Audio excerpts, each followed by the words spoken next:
Hello, and welcome to the Explorers of Elsewhere, Tales from Elsewhere.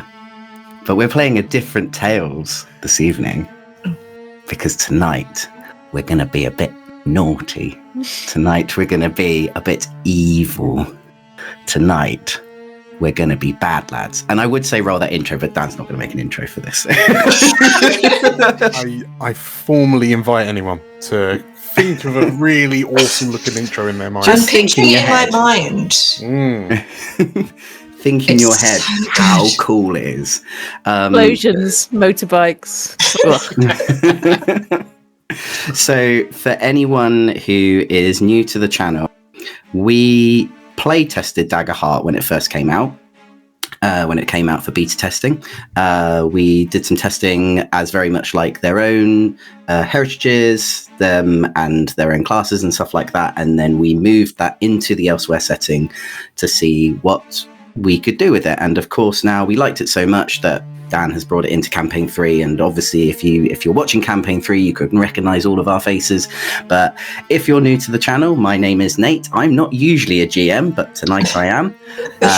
And we also have Livy. Hello. We have Georgia. Hello. We have Theo. Hiya. And we have Dan. Hello. So tonight we are going to be playtesting the new classes that Darrington Press are trying to release for Daggerheart. It's sort of like the second wave of classes that they have, including a new, what is it called again? When it's... Communities? Communities, that's it. So we're testing, it's the Dread one. Is that correct? Oh, the domains. So the domains, yes, sorry. So yeah, we've got the new domains and also communities. Yes, and new communities as well. So we're giving those a test run, and then obviously giving back our feedback and see where it goes from there. And it's also because these classes can very much lean into very sort of evil characters, we decided to have a bit of fun and move it around a bit. So no longer adventurous explorers going into worlds unknown. We have something brand new and hopefully very funny. And I also have a Dan-esque intro, so I will start with that. Settle yourselves in. Stories that endure the test of time often never paint good and evil as black and white. Antagonists, they say, are forged by tragedy, by vengeance, by ambition twisted and broken. Some crave power to protect what is theirs. Others convince themselves that cruelty is a service for a greater tomorrow. Even the noblest soul may seem monstrous when seen through another's eyes. But tonight we cast aside such nuance. Sometimes evil requires no justification at all, because being wicked is simply fun. No tragic childhood, no divine destiny, no shattered crown to reclaim. You want power?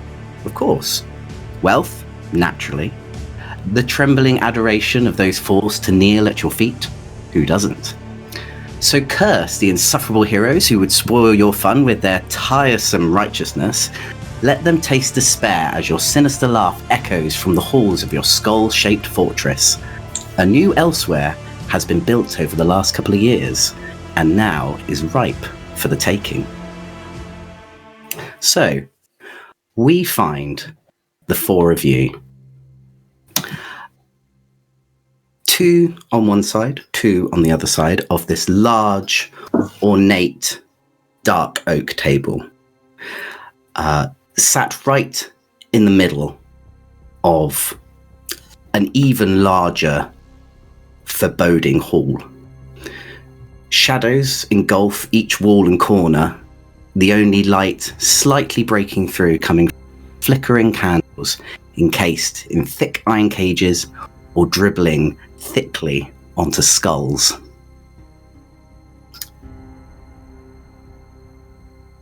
The four of you, as I said, are sat either side of this table, but there is another figure in this room as well, who sits at the head of this table, sitting in a large backed chair.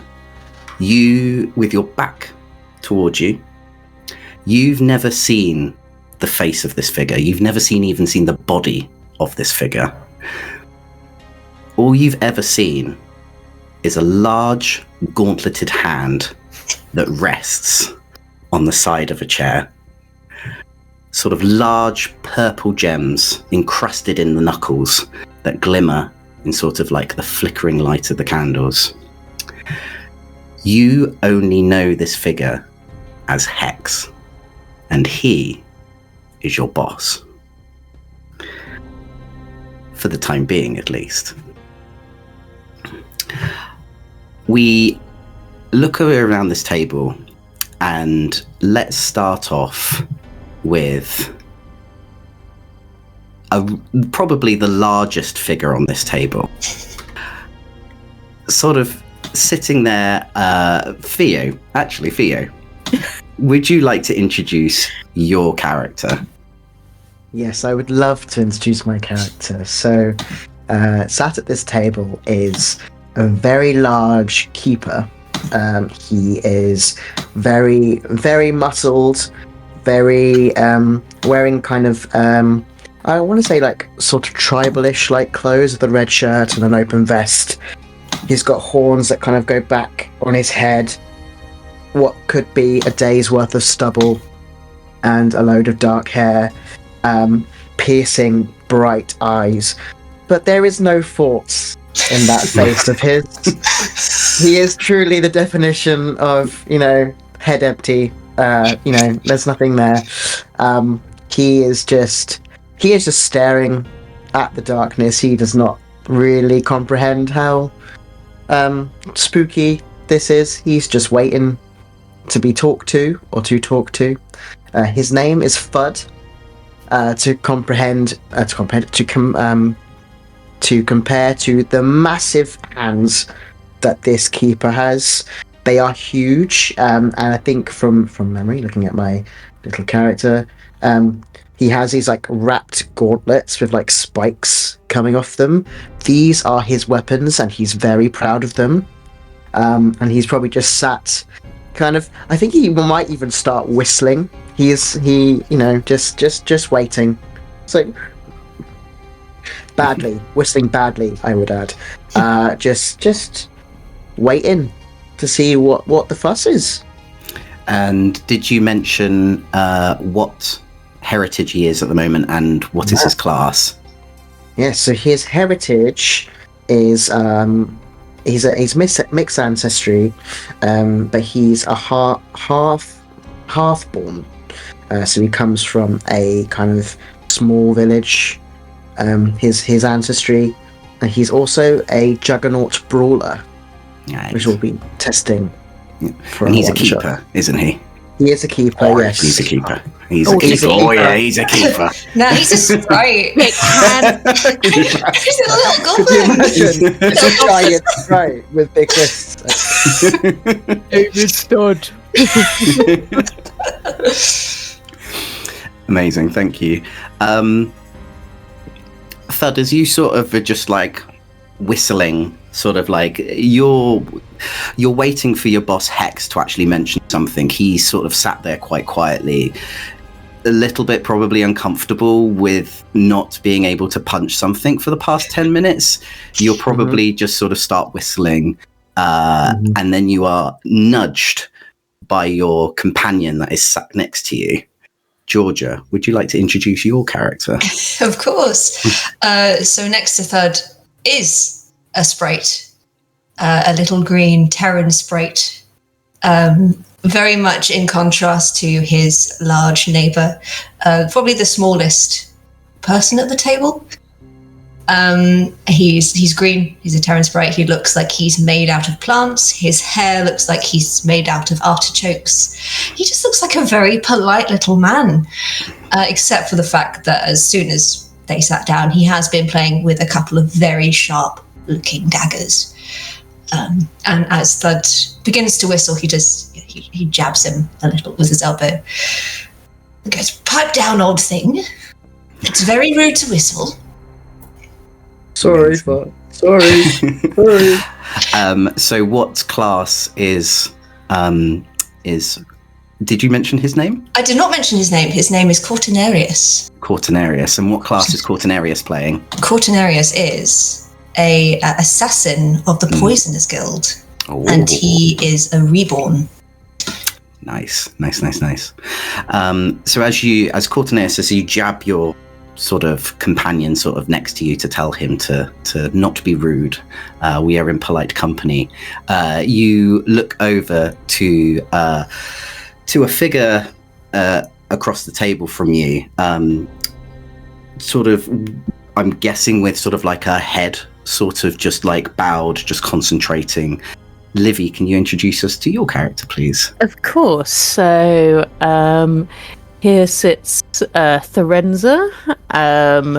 She is a wolfkin. She is a babe, to put it lightly. She is quite muscular, as wolfkin women are, sort of quite tall. She has sort of blonde hair, but the biggest thing that you see, like the thing that you see about her, is that she wears a sort of a crown / helmet made of bones that covers the majority of her face, that you can only just about see her eyes. You can see that half of her face is painted black out, so you can't really see a lot of her face.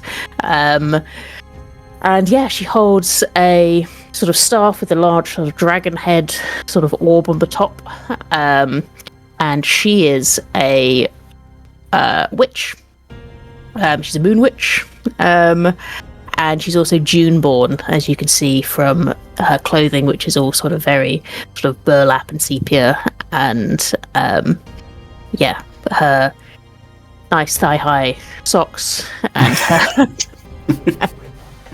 and her lovely long boots, and a quite short skirt. Amazing. She was beautiful to make in Hero Forge. Lots of time was spent with the sliders, making sure the thighs were correct. Sadly, probably in this, you're only going to see like the top of her head as a token. But we know they're there. And We that's know the main they are there. She is a vixen of the dunes. Yeah, Amazing. Mad Max. Very, yeah. So, and you've mentioned her name, Therenza. Therenza. So Therenza, you're sort of ignoring the sort of polite introduction of your sort of fellow companions, sort of like across the table. You are deep in thought of when the swarm will strike. But next to you, sort of, you're kind of interrupted by a small amount of sort of grumbles and mumbles from the wrinkly old thing that's next to you. Dan, would you like to reintroduce one of your characters? So yes, next to this absolute Amazon of a woman is this, by comparison, this prune of a goblin. Hunched over is this goblin who looks like he's well beyond 200 years of age, which is still quite old even for a goblin. And yes, currently this goblin with what appears to be a old tattered butler's outfit underneath this sort of like raggedy traveling cloak. This balding goblin with a big wide nose, like crooked nose, atop this large kind of curved salt and pepper moustache kind of emerging a good few inches either side of his face. He's kind of mumbling to himself as he's picking up the cutlery and like cutlery across the table, and then just sort of like fundamentally cleaning the silverware. But because he's not got his favourite like Abraxo like cleaners, he's just like licking the spoons and then rubbing them clean on his handkerchief and then placing them back down. as Bendel here was once the butler for the infamous Archmage Ulick in the town of Seldavon. But ever since Ulick's untimely demise just before a dinner party, Bendel has found himself freeborn, and given that Bendel has spent all of his life serving a master, it's only fitting that he would become a warlock and serve a new master. The new master in particular being one impressed by Bendel's tenacity to life. So Bendel is now a warlock of Zerathane, the Undying. That tracks, yeah. So Bendel, you are sort of busying yourself away while you wait for you don't really call him your boss, you know who your real boss is. But you all have been promised something very lucrative from Hex, hence why you do these odd jobs for him. Hex has told you in the past that he is fully of belief that elsewhere is his for the taking, and he has promised you something if you work a few jobs for him. So let's start. We'll start from the top. So Theo, what has Hex promised you once he has taken over elsewhere? He's promised Thud more opportunity for more fighting, to make money so he can fight more things. Money, fighting, babes, maybe all three, maybe just one. He's very easily pleased. On the hierarchy of things, on the hierarchy of needs. Hierarchy of babes fighting. Is it fighting babes money or money fighting babes? It can be in any order. Any order. Any order. All, I mean, all three. There are babes. Money for fighting babes, or gaining babes and money for fighting. Babes for fighting money. He's finding layers, okay? layers. He's, again, not a very switched on man, but yeah, I think he's also followed Corty a bit. So he's arrived with Corty, so he knows Corty will get something out of it too. So he's like, well, Corty gets what he wants, Bud will also get what he wants, so it should be fine. He's just happy. Speaking of which, Cortinaeus, what has Hex promised you? Corty has a small dream, a little dream, a pipe dream. He wants just a little, in a forest somewhere, a huge underground laboratory full of poisons, full of mushrooms, full of people that he can feed those poisons and mushrooms to. It's a little dream. It's a humble dream. It's what he wants. And he, by gone, he will get it. And also, Thud will probably be there punching people. Either sort of punching them out and then poison, or poison first and then punch. You know, depending on how they feel, how generous Corty feels, how good Thud has been that day, it's a mixture. Nice. Forenza, what has Hex promised you? Hex has promised Forenza that she will preside as High Priestess over the wastelands, and where elsewhere is nothing but cinders and husks, she will sit on her throne and preside over nothingness. All she wants. Everyone dead and a desert of nothing. But she will look so hot doing it. She will look so hot. She's going to look so good in her desert of nothingness when you're all dead. And Bendel, despite obviously being you're going to be dead if Forenza gets her way, what has Bendel been promised?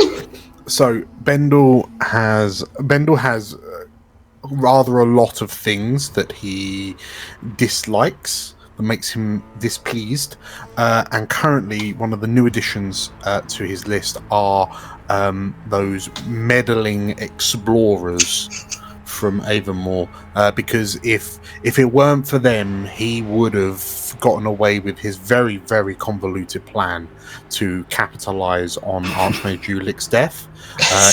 If it weren't for those meddling kids, then he'd be So he's looking for some form of petty revenge against meddling kids. As all old men do. As all old evil men do. Capital M, capital K, meddling kids. Just any meddling kid, he wants revenge against them, starting with the Explorer Society. Amazing. So, as the four of you sort of wait around this table, Thud having a little whistle, Cortinaeus sort of jabbing him, Bendel, you licking spoons. Well, when you put it like that. and Therenzа just moulding over why the hell you're here with these three. Why aren't they all dead yet? And turned to why dust? aren't they all dead yet? I'm trying to enter Why? me. I'm trying. He's looking at him. It's like you're like 90% of the way there. Like, you'll notice that Hex will raise this hand, this gauntleted hand that is the only thing that you can see. I'll try and do the deepest voice I can. My voice isn't very deep. Thank you for coming. It is good to see. Well, I can't see you. I'm in this high back chair and I'm not looking at you. Thank you. Sorry.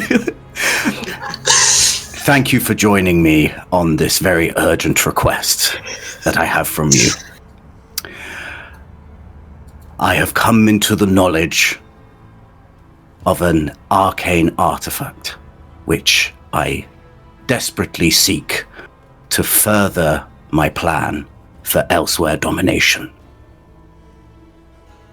The artifact has been found in a temple that has been lost deep underground due to the eschaton. A small village was founded around the area, and they were going to use the mountain to mine ore. However, due to someone, I believe, I'm not 100% sure, using quite powerful magic, has found a way to enter this temple that is locked underground and in this mountain. I need the four of you to go to this village to find out how to enter this temple and to retrieve this artifact for me. If you do, we are one step closer to our dreams of domination, of death, of punching.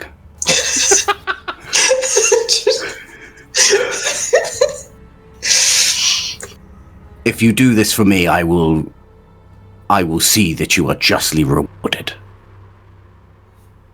Can I count on the four of you to retrieve this artifact for me? I think you can count on us. There's affirmative. Sorry. Around the inside of some glasses. Persuading someone shouldn't be difficult. We're all friendly people here. So friendly.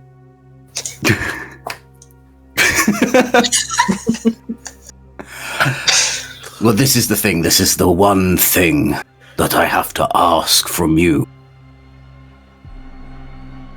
Now, I know that the four of you do like to go into these tasks with a more vicious approach. However, this may take a more delicate touch. I cannot have the Explorers Guild finding out about this excavation, I ask that you try your best, if you can, to enter the village as incognito as you can. However, you will need to find out how to enter this temple. I do not believe it's as easy as just finding the entrance. It is not a physically formed entrance. I cannot help but consider that the four of us are quite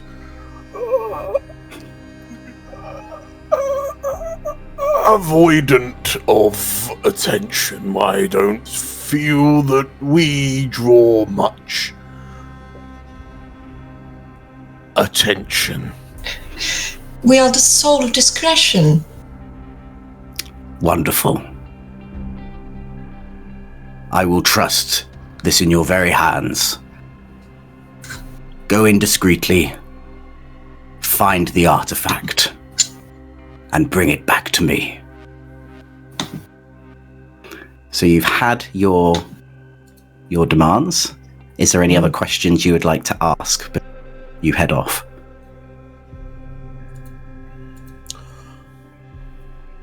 Are there any other considerations that we need to be aware of? Any wrinkles in the bed linen, so to speak? I would say because of this newfound artifact,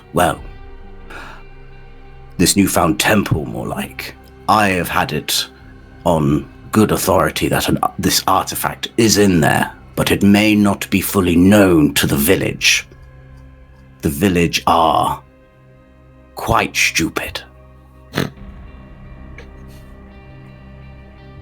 Okay.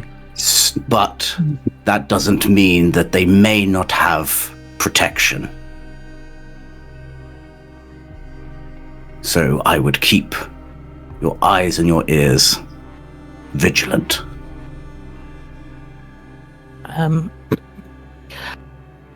How large is the village? It's not a large village. It is... So if 50, 60 went missing, died, was turned into dust, nobody would notice. That is incognito, is it not? Usually, yes, Threnza. But I have heard on good authority that this is a very close-knit community. Exactly. What? So if they die, nobody would. They only know each other. This is my thought exactly. Yes. What I would request is that you gain the artifact first, and then what happens to the village afterwards is your discretion. Yeah, punching. Punching, it takes so long. You would just make them all into dust. Well, you can punch them into dust. It is all much of a muchness. It is all much of a muchness. But all right. The more that becomes dust, the more we will be happy. I'm sure it shall be a fun bonding activity for all. So, if we go, as you say, incognito, do we go in disguise? If you choose to, yes. But do you the have villages... disguises? No. Will we wear wigs? No. When will we wear wigs? I mean, you are more than welcome to wear wigs. However, as I said, the village is not the most vigilant. They are quite known for being quite a wholesome crowd. Wholesome. Ugh, tush. It is. I am not worried about myself. I look completely normal, she says as she holds a giant scepter of fire. But I mean, third we can get away with. But this, she points to Pendle. Who will believe that this is not the makings of evil? He is what, 500,000 years old? Who will believe this is not a necromantic? Bendel's little tiny beady eyes are so sunken into his skull that like his brow always looks like it's slightly furrowed and like frowning, but they still manage to a little bit more in your direction. I do not know why we have to bring this man. Look at him. He is like prune in the sun. I know on very good authority that Bendel is very capable, despite his age. I look over in some sort of, oh really? Who told you that? Okay. That's a vicious rumor. But that's okay. Unfounded rumors. One thing I do ask is that you act with haste. You see, I also have it on good authority that explorers will be approaching soon to make their own excavations of the temple. They are. So we must reach this artifact before they do.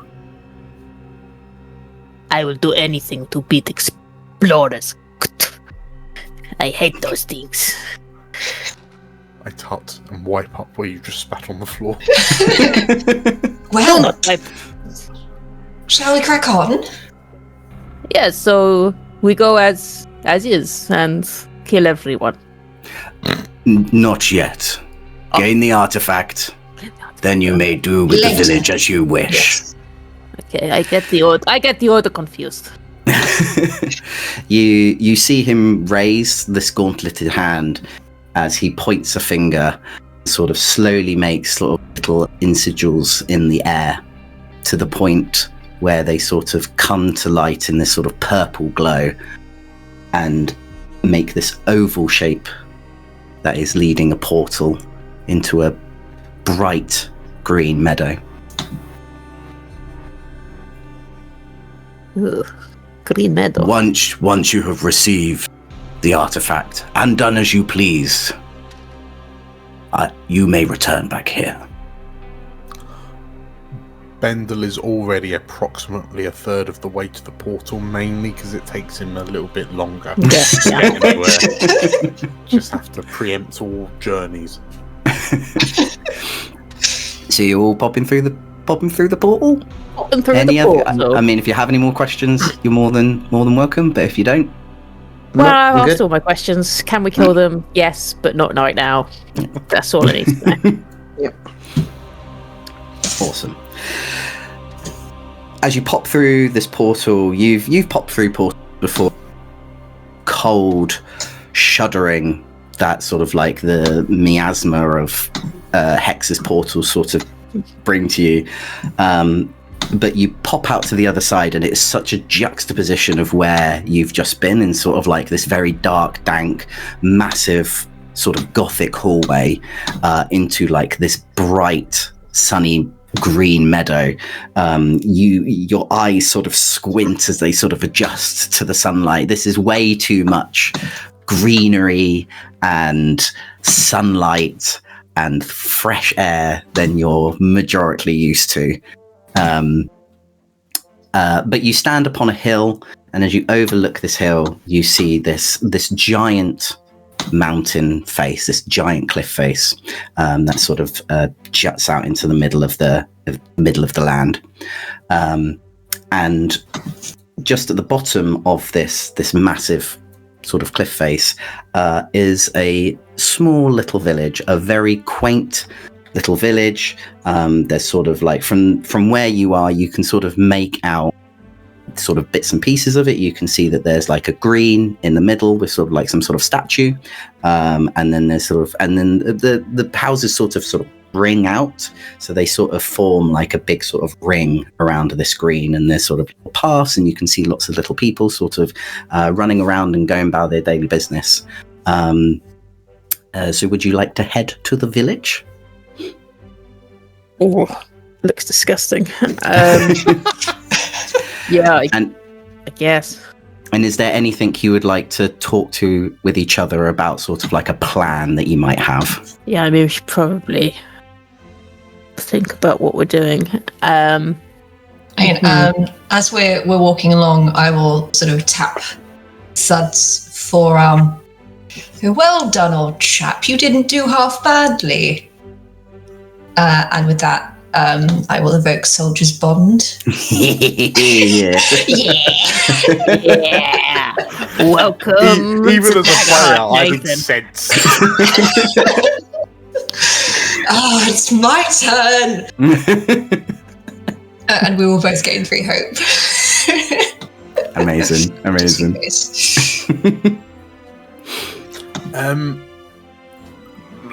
Thanks, Corey. With Bendel takes a few steps forward. He's now walking. He's got what is effectively a walking stick with a like a carved marble-like skull at the top of this like walking cane. It's got 2 kind of topazish gems in its eye sockets. And his disguise that we've been asked to procure is the extent of it is a hood over the top of his otherwise butler's uniform. So this like diamond checkered jacket, the like ruffled trousers that like pinching at the knees, and he muses. Because Bendel does have experiences and convoluted plans. Successful? Not successful, although I definitely didn't put that adjective in.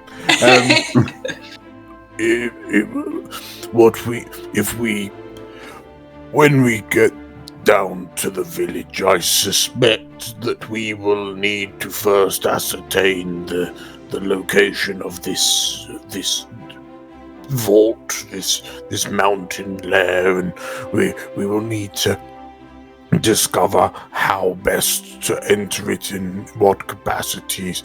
I think that if we do a quick plan of infiltrating the townsfolk over the space of a few years, and then work our way into positions of power, we can manipulate by raising the cost of fish, we can manipulate the townsfolk. Bendel, I will stop you there. We are not spending every time. Or we will do this for we will change the rates of inflation over 9 to 10 years. It is evil, of course. Capitalism, it is the best way of creating but chaos. we do need to be short and snappy here, old chap. But this is why I'm the a plan figure. only. It's why the plan only takes years. No. I believe, and hear me out, we go down there and we put on our best bright smiling faces and we just ask them politely, and as he says politely, he gets out one of his daggers and he just politely, and there are many concoctions, of which some I have in my bag, that may persuade someone to give us information if they so wish. Isn't that right, Thud? He's very good at that. Very good. My friend Corey, he can get anyone to talk. Sometimes they die, but most of the time they talk, They talk before they die, which is the important thing. Exactly. Also, can I ask, the word haste, that means quick. Yes, I think fast. it means quick. I don't think years is quick. I understood that. Years is not quick. No. And you are also, your brain is not quick. He doesn't react for quite a while. He's still thinking about that. It's like... So we use what, intimidation? Is that the plan? bright, smiling faces, or intimidation, in your case. Yes, probably for the best. Well, bright and smiling is not how I get the things done. But Nathan. Mm-hmm. So, I'm allowed to commune with an ancestor, deity, or spirit. Ooh. Once a day. Mm-hmm. Can I do that now? Of course you can. Quickly. Mm. Just might as well get started with it. I swear, if you roll a crit and you just get the answer. Just bypass this entire section. No, it doesn't work quite like that. It's very similar to Is it the same thing that Azakar had? Not quite the same, but Right. similar. Yeah, Right. yeah. So Isn't it like Yahtzee. You're doing. it is like Yahtzee. I'm doing God Yahtzee. Yeah. Okay. So I roll 4d6, Right. and then if I get any doubles, I get one of 6 different kinds of questions I get to ask. Okay. If I get multiple doubles, I get to ask multiple questions. Okay. During a long rest, you can commune with an entity, an ancestor, deity, spirit, aspect of nature, ask a question, then roll 4d6. If any of the dice have matching values, reference the chart below for the effect. If they are multiple matches, you get more than one effect. So basically, you're going to ask me a question, and and if they have a matching value, then that's what you get. Yeah, like there'll be a premonition of like the smell of the place. Okay. The sounds of the place. Yeah. Okay. So what's the question that you're? The question that Threnzer is asking is, who is the best townsfolk to ask about the entrance to the temple? Okay. Is what she's asking, and what she's going to do is she's going to find the nearest plushest bush, and she sits down next to it, and in one little prod of her staff, she sets it on fire, and just burns it to cinders. Waits for the smoke to start wafting up.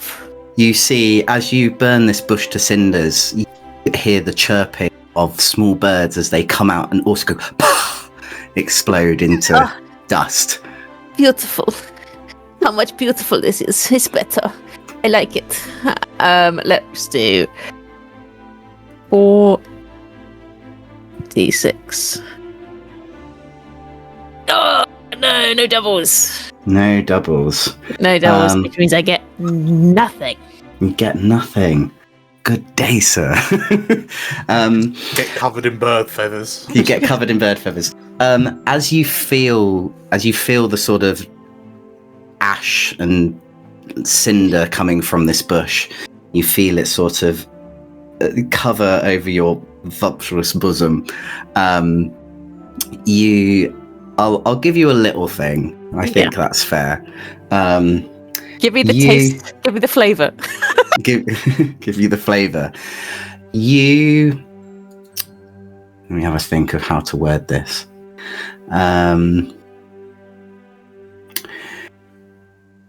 You taste. You almost taste sort of like almost the same sort of like taste in your mouth you get when you're in the same building as Hex. You sort of get a feeling of that sort of, almost like a sort of viscous from the air that's there, almost like it's the same sort of magic that he. Interesting. Like a sort of damp, heavy. Yeah, okay. And I guess to you that's not a bad taste, really. No, tastes nice. Could be dry. Could be drier. Could be drier. Yeah. Could be I more feel like dusty. as you're doing this and like these birds explode out of this bush which just sets on fire, I think Thudge just kind of looks at Bendel, then looks at Corty and goes, "She's really scary." Yeah. I'm not sure I could punch her. I don't think punching would work. I don't think. I think I'm good. I think okay. Believe in yourself, old chap. Believe in yourself. Okay. So, I mean, Terenza will kind of just sort of stand up. So she has explained nothing to any of you as she's done this. And she just kind sort of walks forward. Just like takes some of the ash from the tree and just kind of reapplies her eye makeup underneath her, under her mask. She goes, "Come on, let us go. We have got villagers to speak to." Had fun. It is none of your business.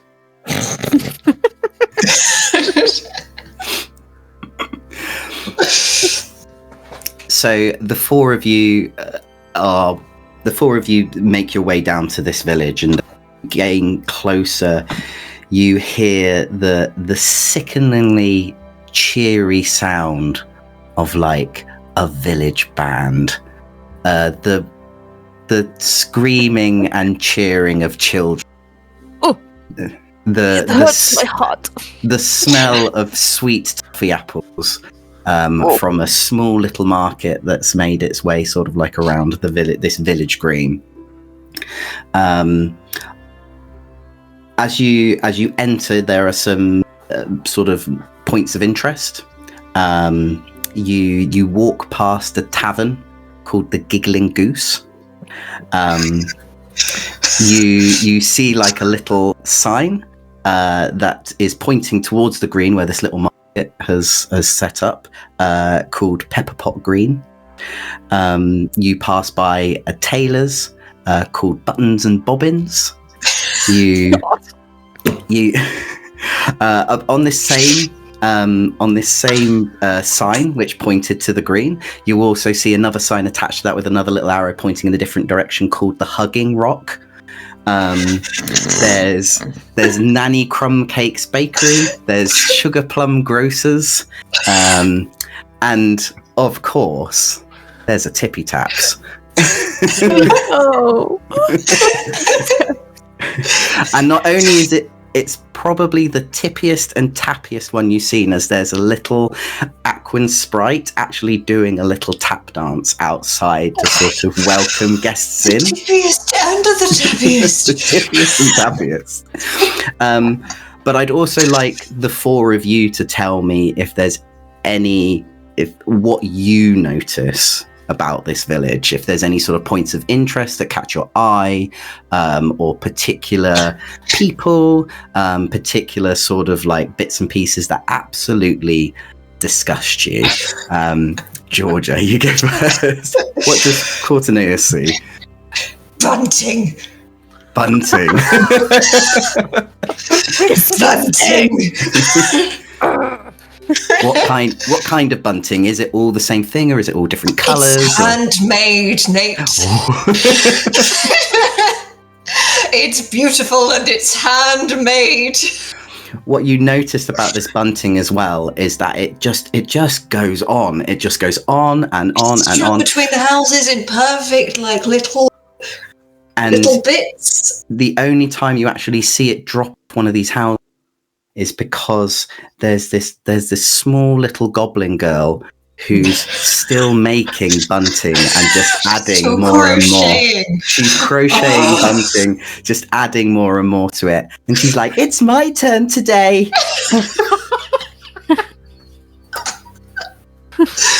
Oh, it's horrendous. What does Bendel see? There is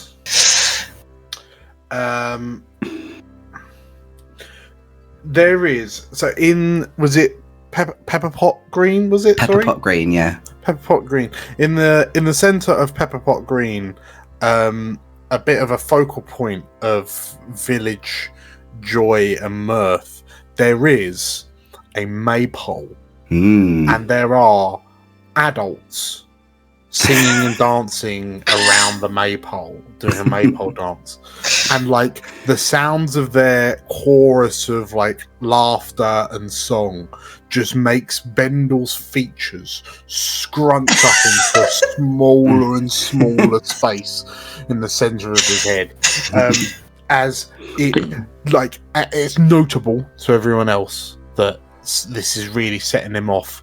But unbeknownst to everyone, it's triggering some really like dark times during his servitude to Archmage Ulick. Can I add that they have bells on their ankles? Well, That's Jingly janglies. That is what is. It's the sound of the cling clang, like tinkling bells. But yeah, he's got a real like Narm face on. Just what does Thud see? So I think because of his community background, this is kind of like going home for Thud. So he's not disgusted. Aw.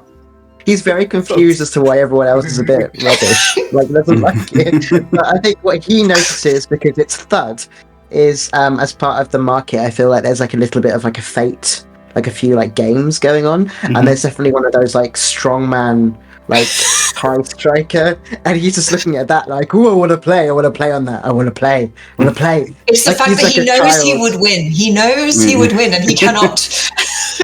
It's like, I want to. I mean- of course, I want to go play on it. I want to go play. Can I kind of Not play now, on the thing? not now. What is the prize that they offer that most intrigues you the most? It's a giant teddy bear. It's absolutely the biggest teddy bear I've ever seen, and I'm a big keeper. But it's a big teddy bear. It's teddy bigger bear. than most of the villagers. Like, And it's it's huge. And it's the only one there. It's the only big may I suggest it's not just a teddy bear? It's a snadger. It's Yeah. a big, Massive. Big snadger. snadger. big snadger.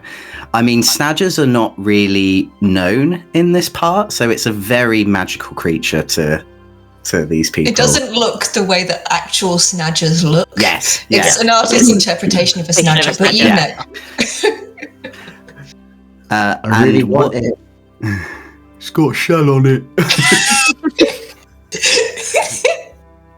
Maybe it's a more local beast, a snedgehog. Yeah. Snedgehog. The lesser beast, the Schnedgehog. Instead of spies, it's just the snail shell. What does Threnza see? Threnza is absolutely disgusted.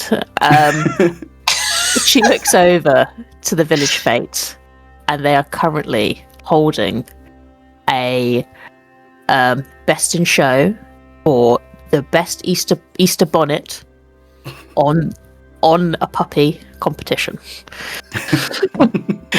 So there is a parade of puppies all wearing handmade Easter bonnets, and the problem is that there's 5 puppies entered, and it's a 5-way tie because the villagers can't agree who's the cutest, and they don't want to let any of them down and any of them make any of them upset. So it's a 5-way win for most cutest puppy in an Easter bonnet. And that absolutely sickens Threnza. At least let them fight to the death. At And least. then we'll see who has the best Easter bonnet. But no, they all have to win. So I am going to add a 5 puppies in Easter bonnets.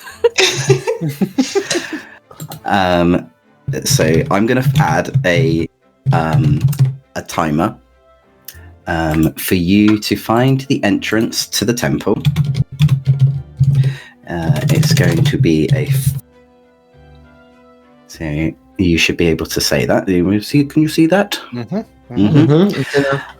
I'm also going to add another countdown, which you don't know about, but it's a 6-way countdown. Okay. 6-way.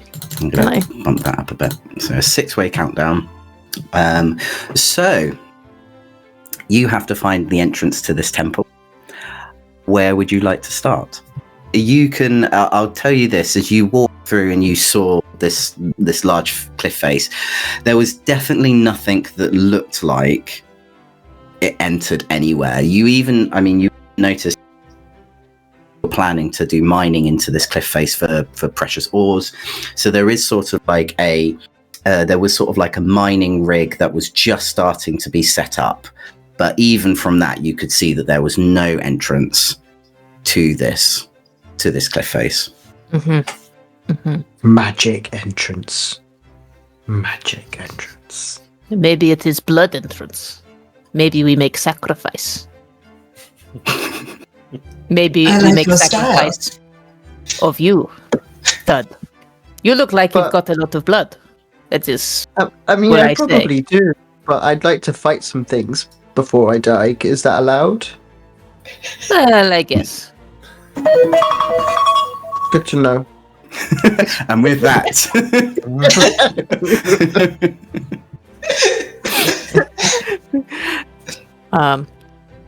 right. The god. I spoke to the smoke, and it says we need to find the taste of like hex, but like it kind of tastes like hex, but it isn't hex. But it kind, that taste that he has.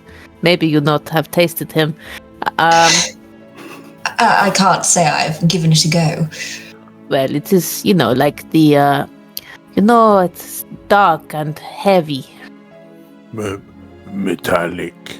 Metallic, yes, exactly. It's like I'm thinking of the spoons. No, not like spoons. Like I do not know. You wouldn't understand. You do not talk to gods like I talk to gods. You're just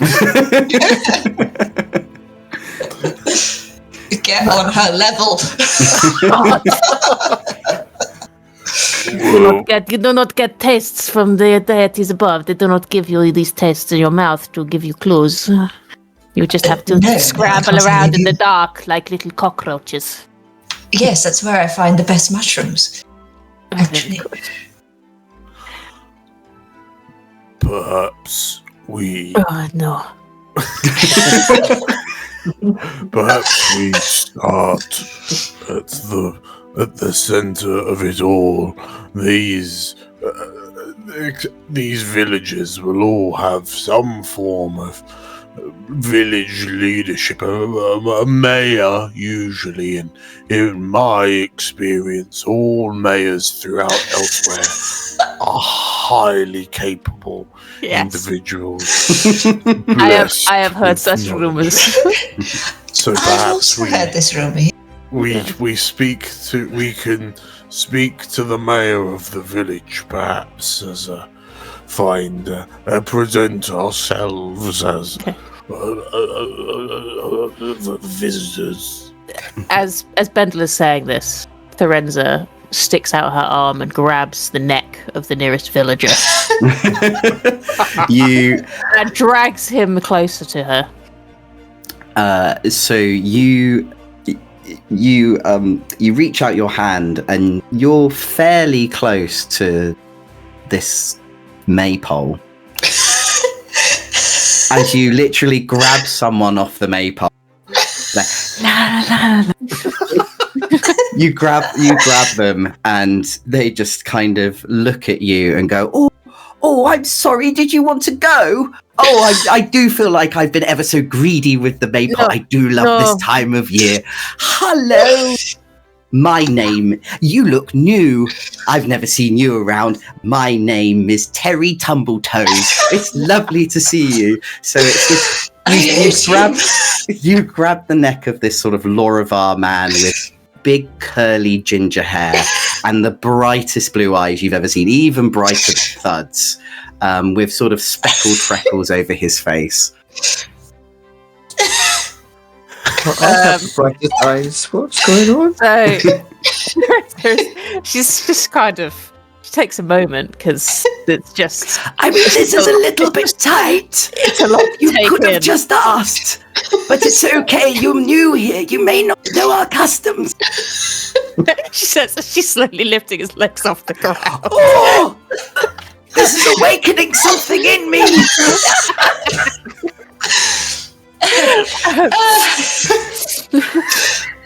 Right, what was your name? Terry Tumbletoes. Terry Tumbletoes.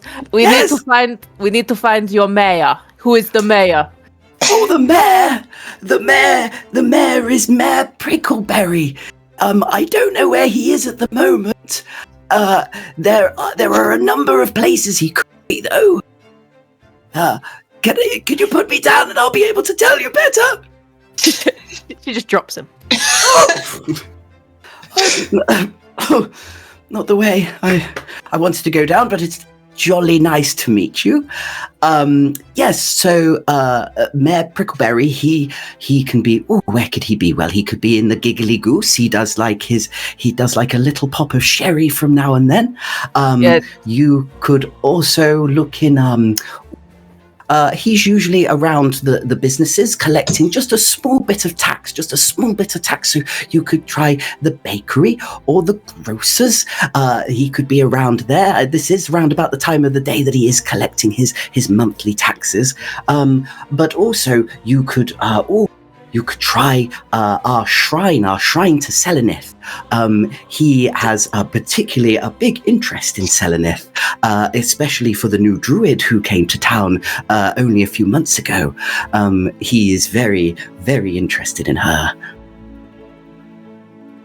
I see. But are you sure you don't want to have a go on the maypole? I am absolutely sure. Oh, okay. It is. You look like. I mean, religion. those thighs look like they could. Yes, I could wrap many things in these thighs, but we're not ribbons. Again, awakening things I didn't know. Maybe we could meet in the Giggling Goose sometime. If you know how to kneel, perhaps. Again. I've been running around this maple. I'm going to go and take a cold shower now, but it's been lovely to meet you. And he sort of gives a very flourished bow. But I'll be back if you I'll be in the Giggling Goose if you need any more information about the wonderful village of. Did I give a name to the village? No. To our wonderful village of Twinklebrook. Oh, Jesus. This place, it disgusts me.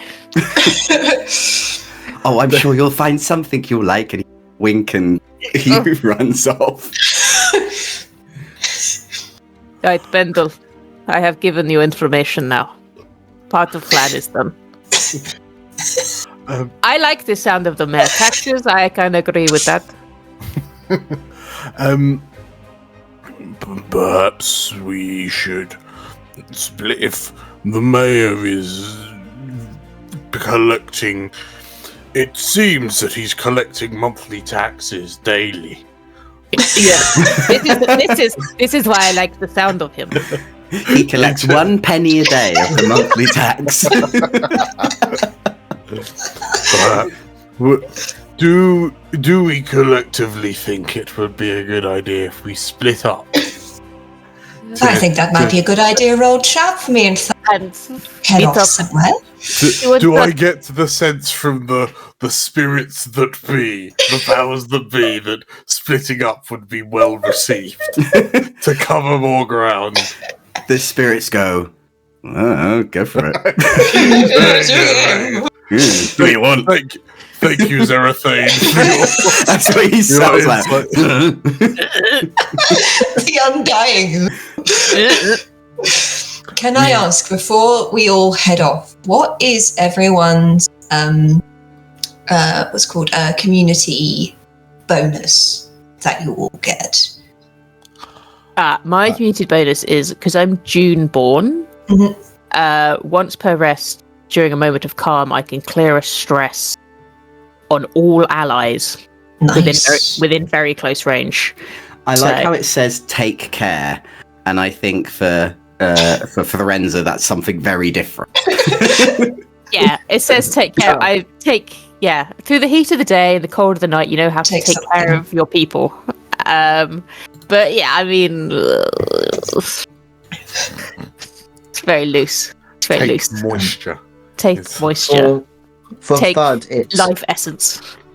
For FUD, it's when you help an ally, you can instead spend 2 hope to make the advantage a D10 instead of a D6. Oh, that's a juicy one. It's nice. It's very juicy. Once per session, if I roll with fear, an action roll with fear, I can instead roll with hope. All right. Because I am reborn, I can nab someone else's community thing. Okay. So yes, I will nick Dan's, and that will be mine until the next long rest. You also still have it. It just has a plant. I just copy you. Yes. I'm just copying your homework. Yeah. Okay, Cool. so you have 4 pips to fill out to find out the entrance to this temple. Where would you like, if you're splitting up, how are you splitting up? And where would you like to venture to? I think Corty would like to go to the shrine. Mm-hmm. Shrines tend to be like damp and dark, and there are probably some interesting mushrooms there. There's a new druid in town. There's a new druid in town. I'm tempted to snag Thud because having a large brutish oaf beside me just brings me memories of Agathar, Ulick's Mage Apprentice. Yeah. So that's just like a welcome relief if Thud and I wanna go Thud wandering. will offer to carry you on his shoulder, so then you don't have to walk Like a toddler. like a toddler. I shake my hand to dismiss. I can get around just fine. I bet you do. On my own at a heady speed. Giggly goose sounds like So, something that I mean, we'll either both we've got find the Giggly Goose for the pub, but I mean, what we could do is we could meet up at the Giggling Goose. If true. 2 of us do the tax run, so it'll be going to like the bakery and the whatever, like looking for the mayor doing his taxes, and then maybe 2 of us go to the shrine, and then see if we can talk to the new druid, or see if the mayor is there, and then we meet up at the Giggling Goose. Okay. Well, maybe Thud and Bendel do the tax run. I would you two think, do yeah. the shrine. I think you're probably Sounds good. more. Also Thud can get some food. Get some food and intimidate some some bakery. shopkeepers. His favourite yeah. activity. It's enrichment for him. Yeah. You know. Yeah. He's a grown boy. He needs to eat. It's good. Needs to eat. Needs to smash a couple of windows in.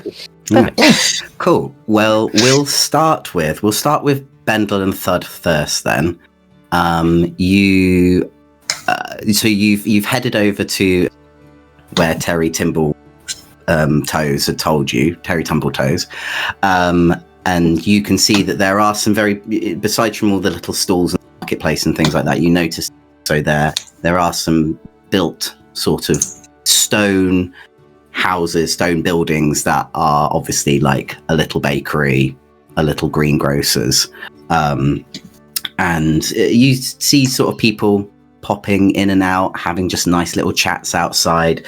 As you approach, you get that wonderful waft of freshly made bread and cakes. The vegetables that are sitting outside the grocers are wonderfully plump and rich in colour. And there, you can see like a couple just sort of hobbling, sort of like in and out of these buildings. Okay.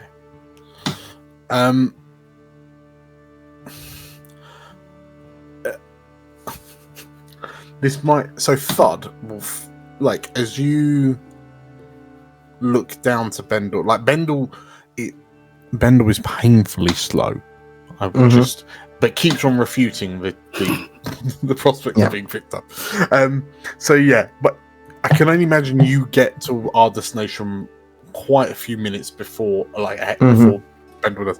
And when Bendel does arrive, He well, I think now our search can begin with gusto.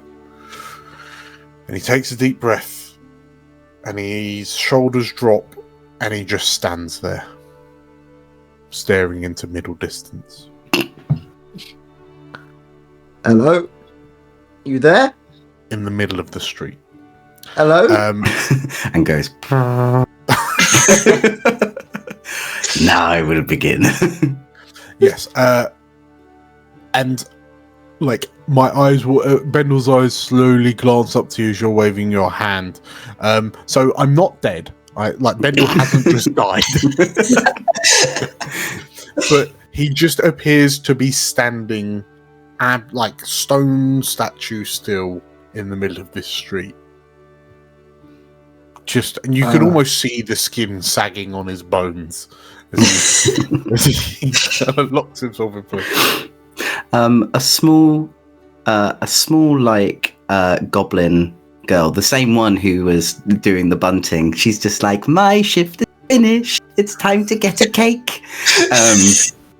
She sees you, Bendel, and goes, "Are you okay, mister? Would you like help across the road?"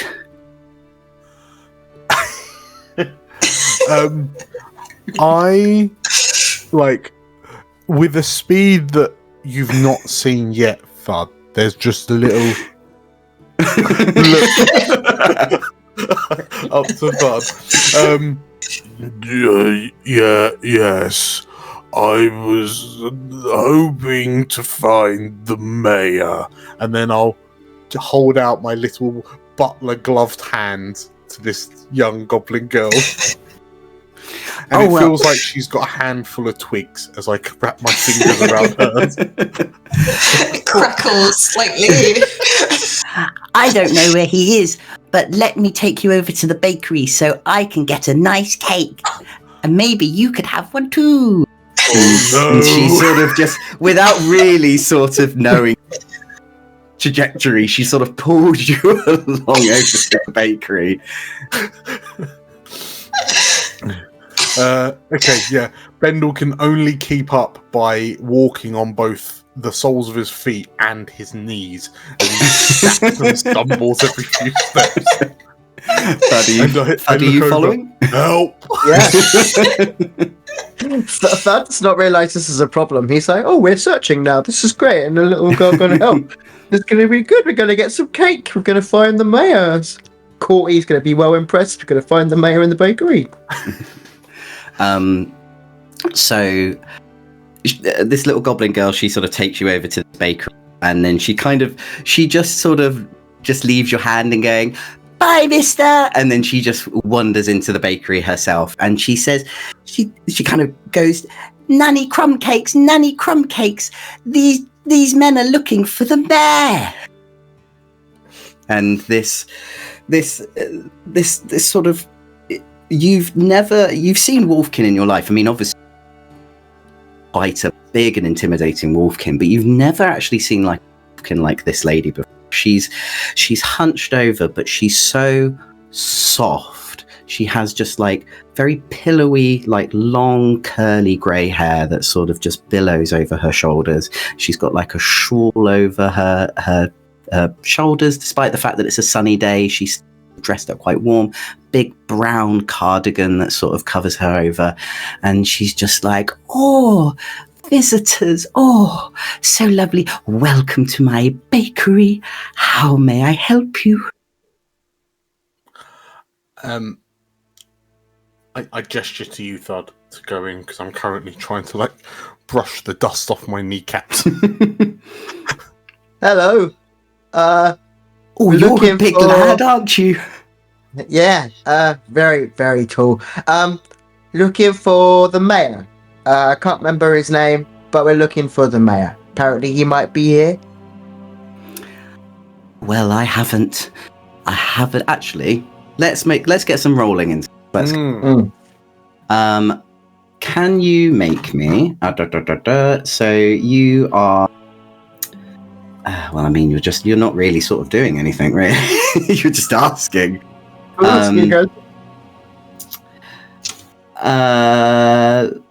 Actually, let's. charm. Yeah, why don't you lay on Presence that thick roll. thud charm? Give me a presence roll, Matt. Presence roll. How can you Okay. charm this little old lady? I mean, I will help by The saying, two most charming gentlemen. It's the contrast. It's the contrast between Bendel and Thud. Thud Yeah. just radiates charm. I will. So I'll spend hope. I will help you by.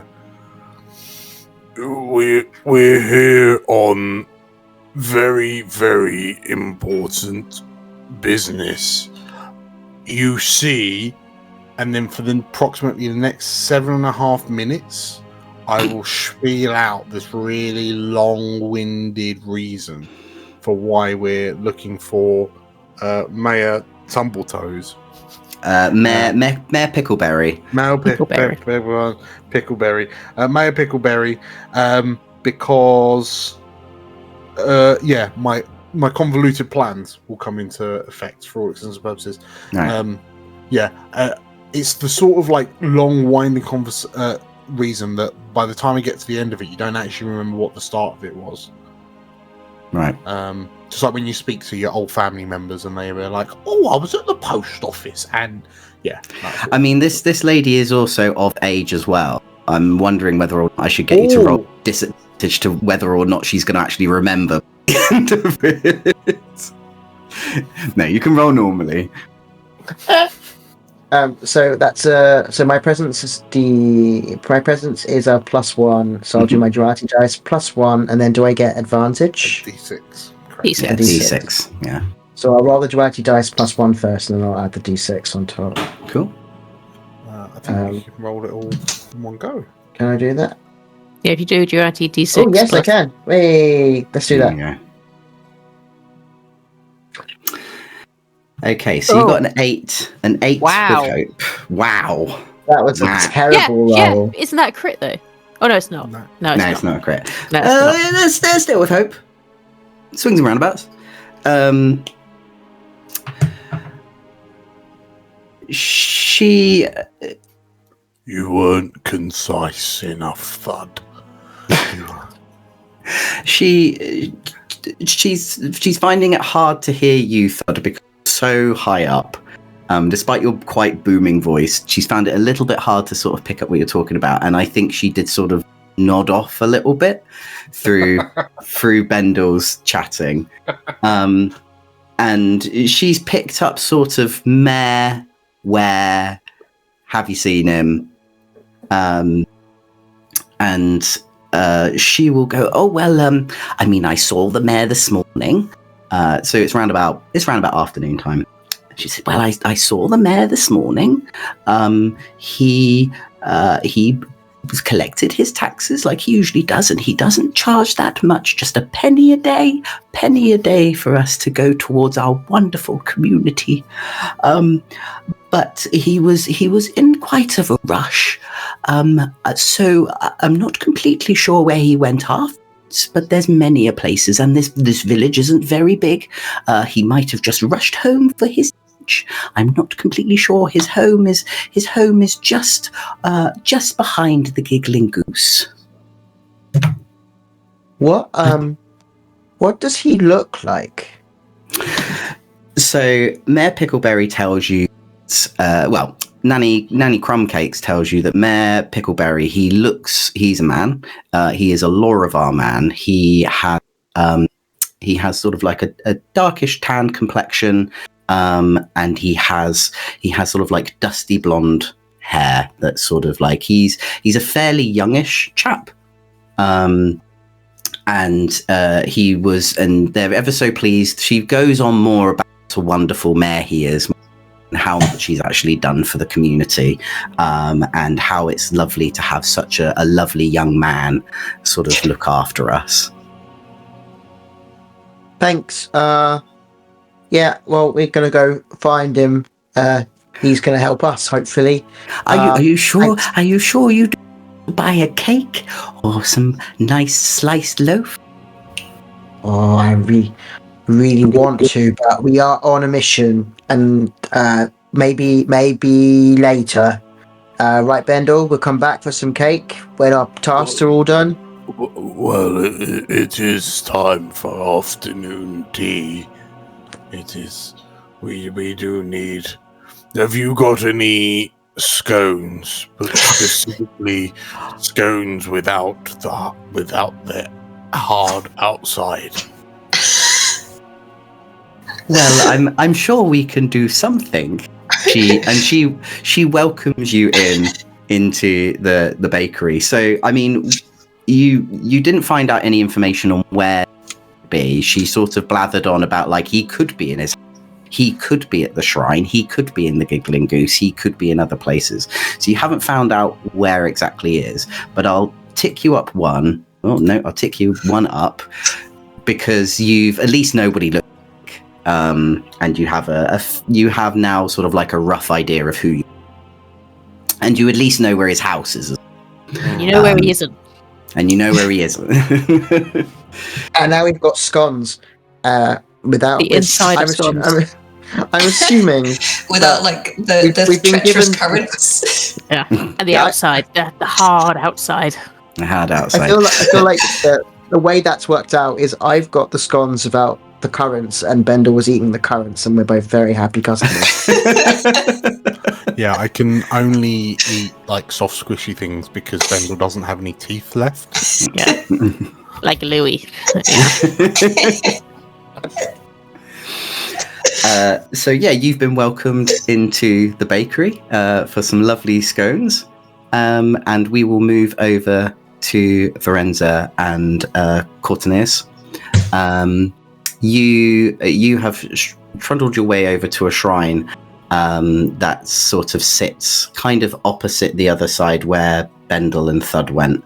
Unfortunately for you, Corty, it's not how you were hoping it was going to look like. This shrine is sort of like, it looks like a small church. It's almost like, sort of like one of those very churches that they'll find sort of like in smaller towns. It looks like that. It's not like bright white, but it definitely looks very well taken care of. It's sort of got like a lovely shade of white sort of like all the way around it, and growing sort of round it is what we would know in our world as cherry blossoms.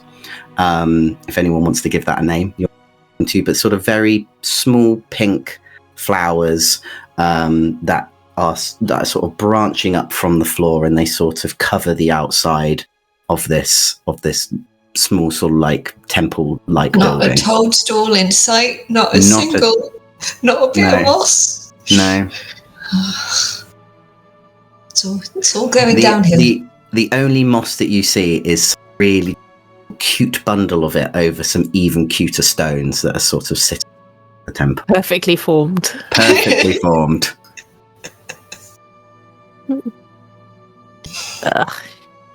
It is the shrine of Selenith. At this point, Terenza's almost run out of spit. So much. Just all the way there. She saw some flowers. She saw a window box. It was terrible. I do not even want to step in. It is. Oh.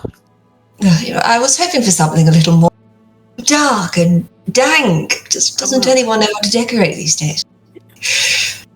No, they like pink, and they like flowers, and they like peace and love, and it's disgusting.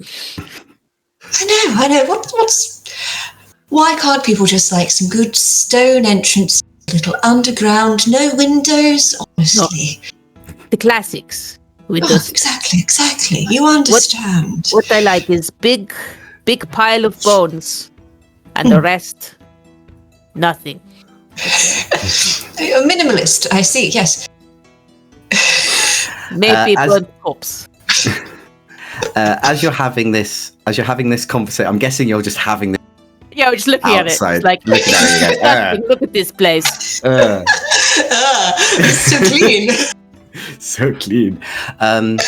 You hear you sort of hear this very soft voice coming from the back of you, kind of going, "Oh, hello, can I help you?" And you do you turn around? I think Yes. Lorenzo's first instinct is just to scruff. So just turns around and just grabs her by the collar. You grab by the collar. As you grab this person by the collar, you're actually quite surprised about who you actually now have the neck on. The only thing that sort of gives you a hint that this is a dragon scent is the fact that you can see sort of very pale pink, sort of shimmering scales, but she's almost like she's covered in like fur, like and you take a look at her face, and it's not like very many dragon scent you've seen. It's almost they usually have more reptilian, more like the dragons that you know of, that sort of dragon-like face, but she almost has like the face like a slim snout, almost like a fox, and sort of like flowing ears. And another thing that dragon scent is, because she'd be a very weird keeper if she was, is obviously these large horns that also come up from the back of her head. Can you tell this is the only one I have a picture of as well? I will pop her in the WhatsApp if I can find her. It's going to be a picture of a Furby, isn't it? Oh, what's happening here? There we go. Where is she? You're putting it in the WhatsApp because nobody else is going to be allowed to look at it because it's made by you, and she's going to have big bazookas. What are you talking about? I don't know exactly what.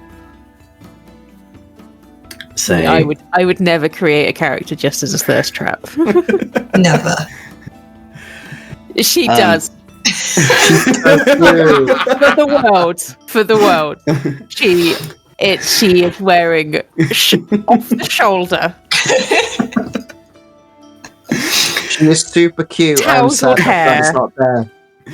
So she has these big sort of big blue eyes. This almost looks like fur sort of over her face and down her body, is of a soft baby pink. She has sort of like these ears that you've never quite seen on a dragon scent before, almost sort of more sort of canine in a way, that sort of drift around the back of her head. She has beautiful sort of platinum greyish blonde hair that sort of billows over her shoulders, and you can probably see more rather than Forenza, because Forenza's sort of by the throat. But this sort of bountiful bosom that she has is being sort of quite delicately held together as she holds this basket of freshly picked flowers. And I guess sort of another thing that tells you this is a dragon scent is the big, beautiful sort of flowing pink tail that has like hair that goes down the. And she's kind of going, "Oh, I'm sorry, I didn't start with." Lorenzo just realised that she's touched sort of something pink and sort of furry. You are. It's welcome to our shrine for Selenith. Is there anything I can help you with? We were looking for your mayor. Oh, Mayor Pickleberry. That tickles the chap. I usually see him every day. I've not seen him today. And she sort of thinks a little bit of where he could be. Is there anything you could probably do to sort of jog her memory of where he could be? I mean, you can if you want. No, she's on her own. Jog her memory. Don't have anything. She's a little bit rosy cheeked and a little bit bothered about sort of just accosted in such a way. I mean, I feel like if Corty gives like this, same elaborate bow that he saw Timbletoes? Tumbletoes. Tumbletoes give back in the village. He assumes this is kind of like a thing that they like here. Just a lot of power. He says, we do apologise for intruding, my dear. And he kind of reaches up and gives her hand a little kiss. If you wouldn't mind directing us, we are on very important business. As you can see, my associate is very agitated and so desperate to meet this mayor of yours. If you could remember it all, we would be so grateful. Give me a presence roll. Yeah, how do I do that? How do I do it? Where's my present? There you are. I think I'm doing this right. Possibly not. You're doing it in French fresh clock. I did it in the wrong place, excuse me. That's Where is my present?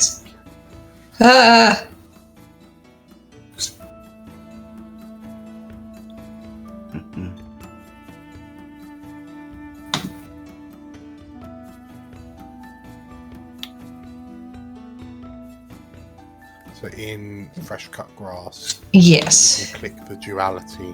Ah. There's a duality button at the bottom, and then add your Add your static plus. modifier. That's excellent because I have 0 in presents.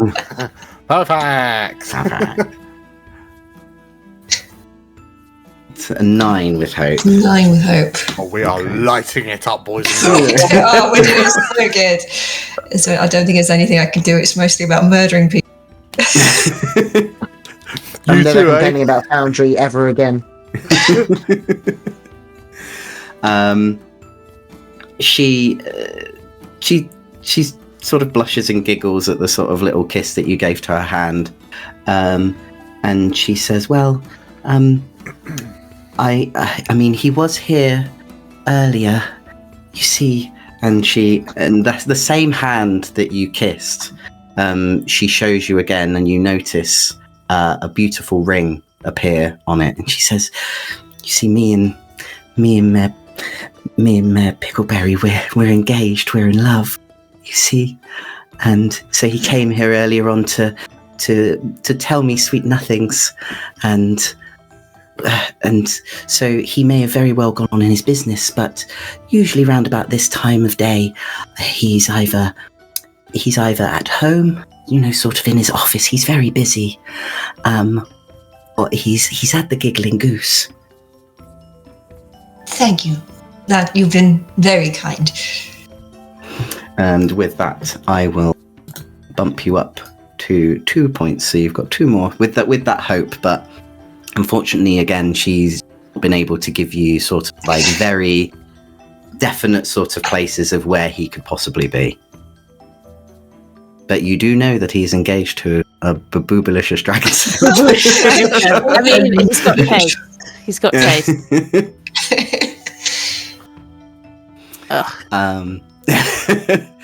With that, are you still going to be split up, or do you want to? We'll meet back up at the Giggling Goose as Mm-hmm. planned.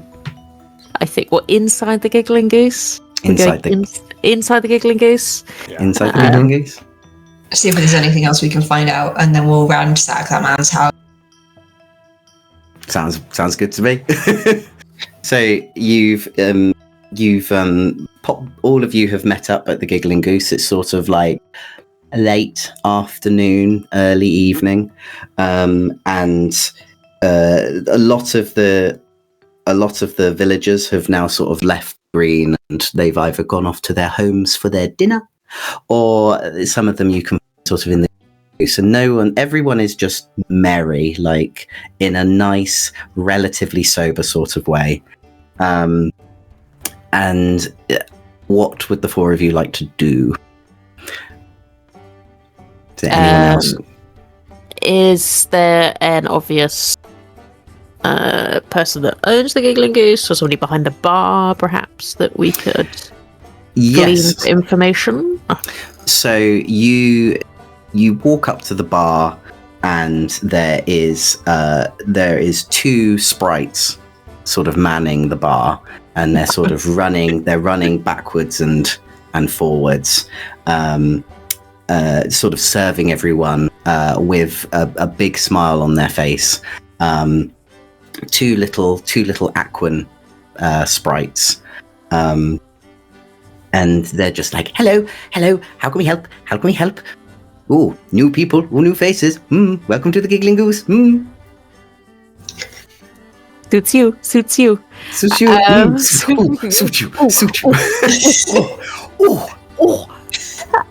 I'm going to find out their names and I'm going to name them. I've forgotten their names. I've forgotten the names of the two guys.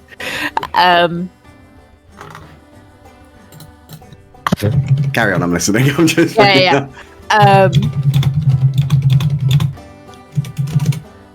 Lorenza words. Oh. Is she going to try and be nice? No, she won't. She's just... Are they like quite busy? Are they just bumbling around? No, they're relatively quite busy, but they're happy. They probably look more busy because it takes them more steps. Yeah. To get from A to B. Like their legs are just going that much faster. They've made like these go along the bar, so they can actually run along the bar and then sort of swing over to a drink. So there is sort of like ale and wine sort of flinging across the floor as they sort of go wee, and they sort of swing like sort of Tarzan their way across this bar. Bendo is shaking. Yeah, the floor is very sticky. Oh no. Oh no. Yes, how can I help you? My name is Ken, and this is my brother Kenneth, and we are going to... and we're happy to help, especially visitors. Suit you? We are looking for Mayor Thimble Pants. What is his name? We don't have a Mayor Thimblepants here, but what a delightful name! Pickleberry. Pickles. Pickleberry. Mayor Pickleberry. Well, we haven't seen him today. Maybe you want to talk. Or maybe you should talk to I can't believe I've made this name. Maybe you should talk to Officer Butterbottom. He's over there. He's over there in his favourite booth with his trusty sidekick, Mr. Sniffle.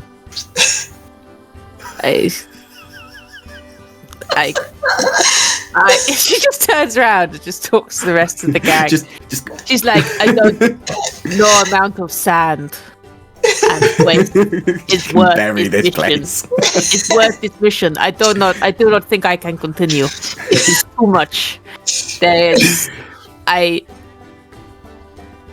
We have never been sent on such a terrible. Truly, he is testing us. This is too much. I think we are. When we go back, we say hex double. I want two wastelands. Ferenzi, you hear a voice in the back of your mind. You feel the sort of dormant air and breeze of a wasteland. You feel the spiky touch of sand as it blows across your body. And you hear a voice in the back of your head saying, "Imagine the devastation this place could leave. Beautiful. Imagine the desolate heat that this waste of land could be." Oh.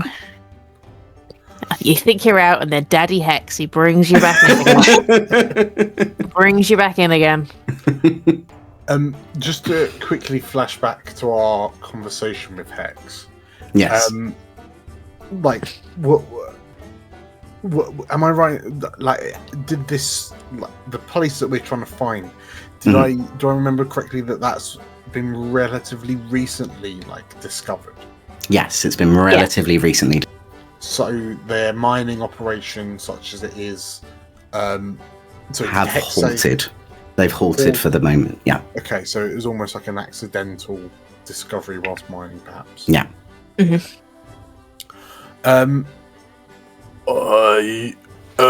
Excuse me. I say to the sprites, the sprites or the officer? Does the officer look like the sheriff of this town? He looks like the sheriff of this. He is also a goblin. He's a rather rotund, jolly-looking goblin. Okay. Goblin jolly.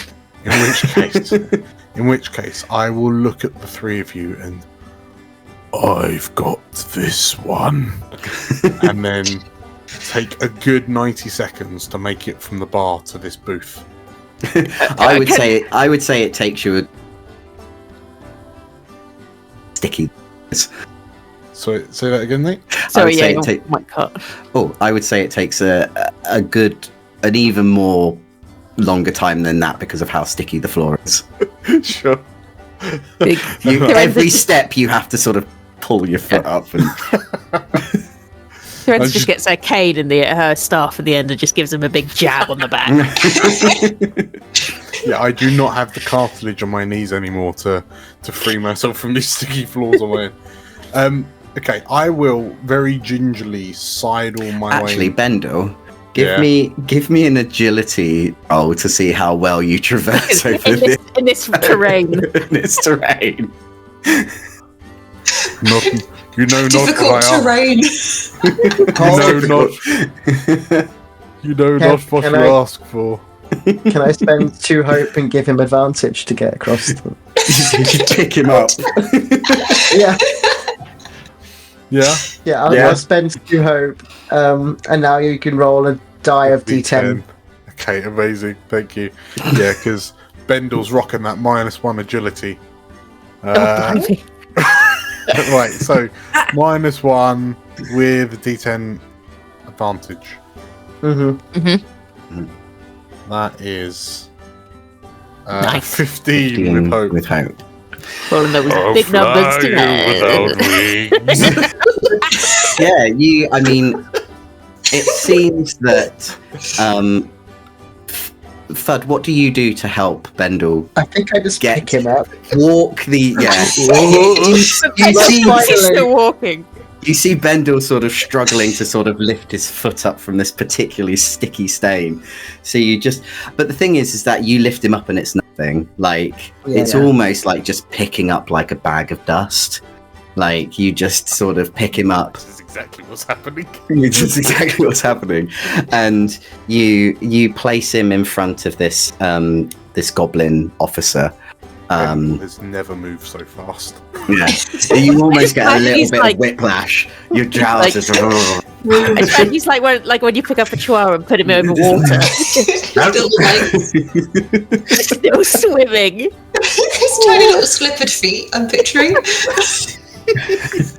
And this goblin sees you being put down. But his face is full of wonder of seeing this, and he's just like, by Jove, what a fantastic entrance. Hello, my name is Officer Butterbottom. Lovely to meet you. It's always nice to meet new faces. How can I help you? I have traveled for many years to be here. Oh, I can tell. Because I have an almost perverse obsession with mining. And now that I have arrived, I have discovered that you have stopped mining. Well, we've not been told much, but we have been asked by the mayor himself to halt mining for the foreseeable future because of something very, very exciting. Or it even needs. I can't tell everyone this is all just what I know, but apparently it requires explorers to come.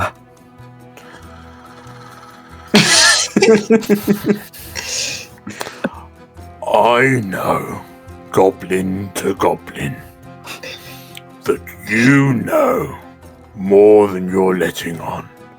And as the cavernous wrinkles on my face will show, I outstrip you chronologically by some considerable margin. So I would like you to tell me all of the juicy morsels you don't tell anyone else, because I am, My experience. so incredibly old.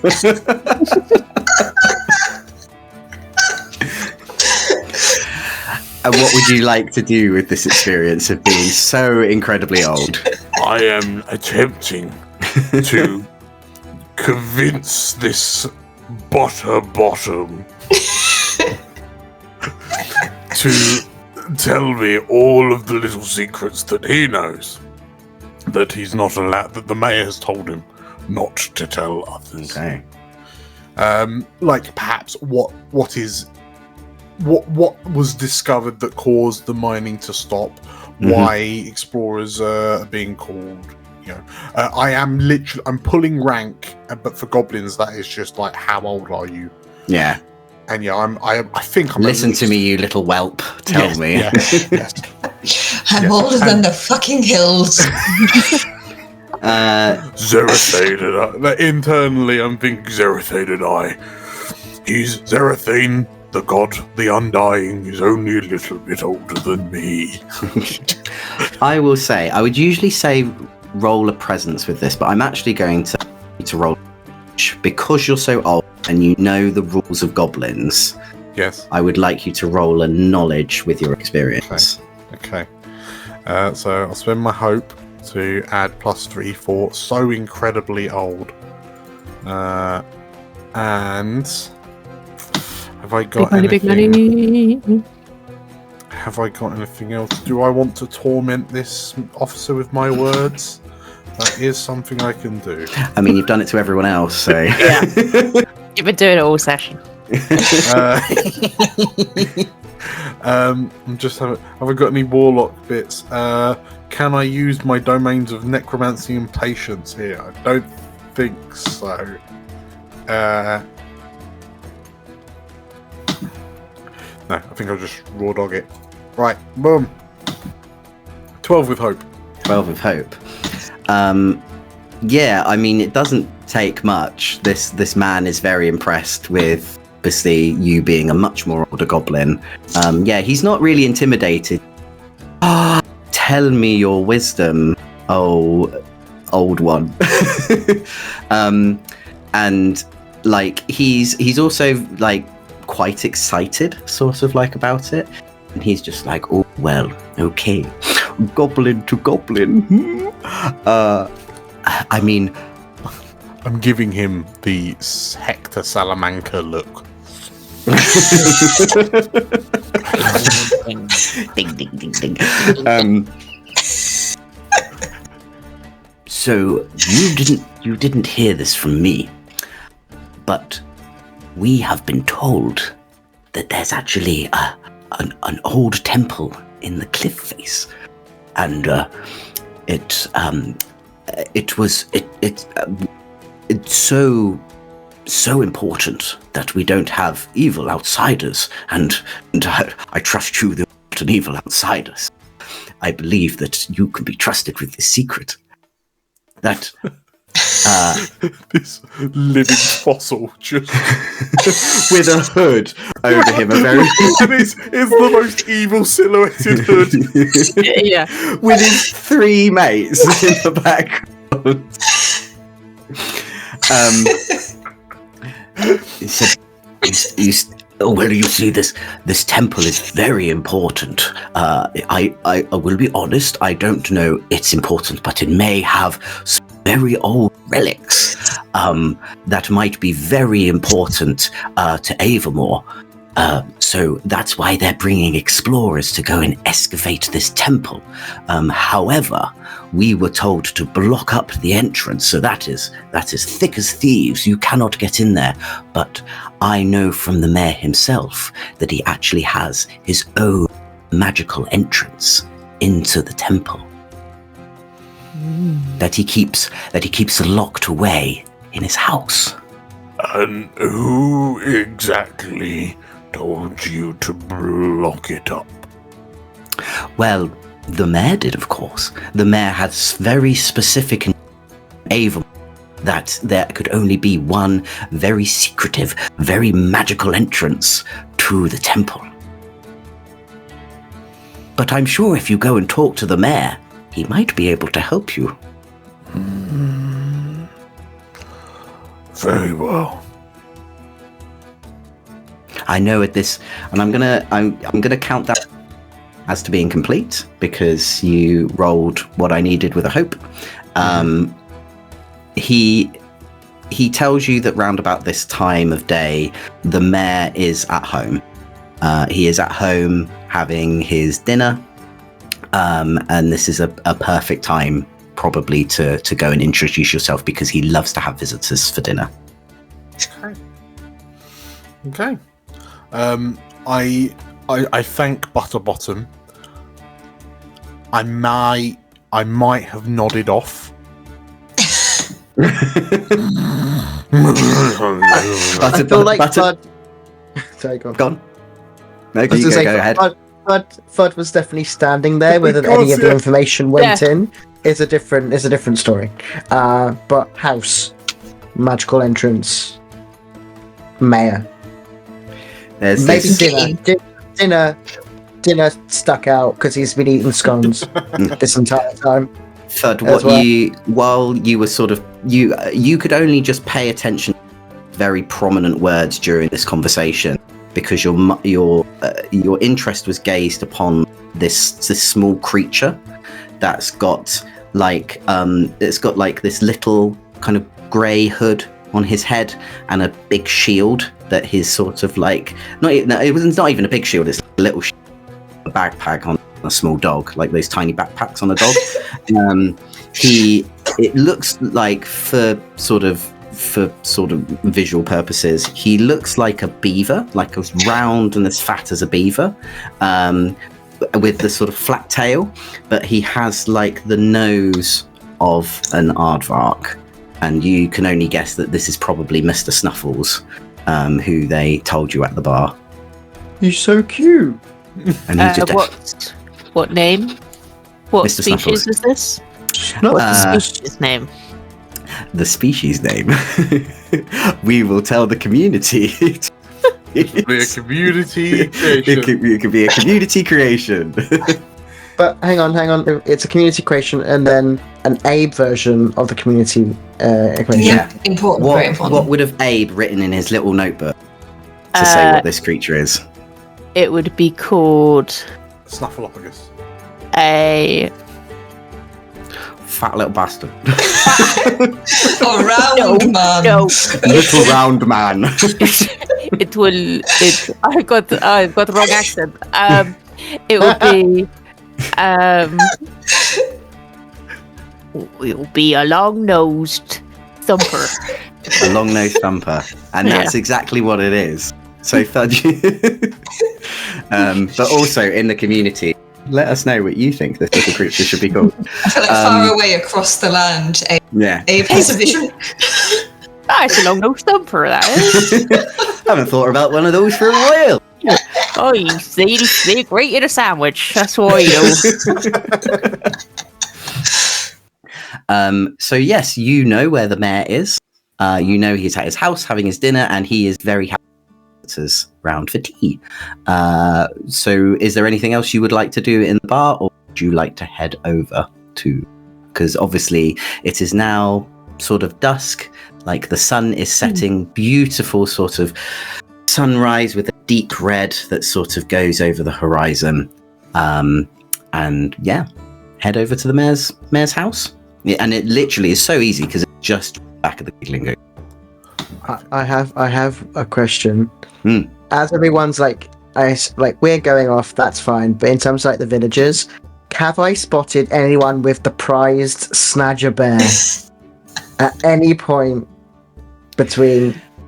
Because he Is it really the little wants goblin the girl? Snadger bear. As you leave, let's say I'm happy to roll for it. I want you to roll for it. Yeah. Let's say roll me an instinct check as you leave the giggling goose to see if that large Snadger-like creature, cuddly toy, is still there as they're starting to pack up the little fate. Nice. Best roll so far. I just rolled a 23 with hope, which A is the best 23 roll with hope. It just drops from the sky to your arms. into my arms. As you're leaving the giggling goose, this sort of young Lorivar man comes up to you, and he says, I noticed you earlier on. You look like a big fella, and I can guess that you didn't enter the competition because you wanted to be fair to everyone else, and I think that's a really noble thing to do. But no one won the prize today, but I think for noble intentions, you should have it. And he hands you this large Snadger type bear. That is full of emotion. But now you do Thanks have so this. much. Now you do have this large big thing to carry around with you. He's not letting it go. Thank you so much. It means quite a lot to me. I used to have one of these long time ago. Well, then obviously it was meant to be, my dear man. You go and enjoy your Snadger. Your Snedgehog. Hedgehog. No, it's not a Hedgedale. It's a Snedgehog. It's Snedgehog. Is it a well-known character? Is it Snonic? Snonic the Snedgehog. Yeah, it's like blue, and it has like these little red shoes on. Its eyes are a bit wonky. It might be a bit weird. He's got to go fast. He's got to go fast. No matter what. You gotta go fast. You got to go fast. Yeah. He must speed. That's how they Make haste. Yeah. Haste he makes. That's his I know big what that word catchphrase. means now. Yeah. Yeah. Yeah. You learnt it from Snonic the Snedgehog. So yeah, going to the mayor's house. Unless there's anything else you want to do. Yeah. Right. So the house is very nice. It's very quaint. You've probably seen some mayor houses and a little bit bigger, but this is actually quite quaint. It looks pretty much the same as everyone else's villages, like around. Who knocks on the door? I just kick it open. You kick open the door. So you kick open the door. I'm not going to make you. You kick open this door, and sort of like this sort of living room, kitchenette sort of area. Sits this, as Bendel and Thud you heard earlier on, is sort of like this blonde, youngish, sort of quite handsome Lorivar man, sort of tan skin. And he's just like, oh, visitors! My goodness, what an entry! What an entry! Welcome. I wasn't expecting visitors, but this is quite the surprise. I'm all for surprises. How may I help you? And he sort of sits there with a big smile on his face. What flavour of mayor is he? What? Lorivar. Lorivar. Oh yes, mayor. Yes. All eyes go to Corty. Yeah. It is time to dispatch of man. Little man. Little man, please dispatch of bigger man. We have no need of him. It's just a bafflement. If you would like, we can kill him now. Or we can torture them. Maybe we torture. Do you feel like? I don't think that would be appropriate just yet. And he steps forward and he gives another bow. Good sir, hello. We apologize for intruding on your wonderful home so late in the evening. No worries at all. I must admit, I'm not accustomed to such culture door, but I'm always eager to learn about new culture. Oh, she is so eager to meet you too, and to finalize our mission. You see, we are but a group of humble archaeologists sent by the Explorers Guild and I have heard you have something rather interesting in your hills. Why, yes, I do. But unfortunately, that I can't speak of that unless you are Avamore. Perhaps you are explorers. Oh, yes, that is exactly what we are.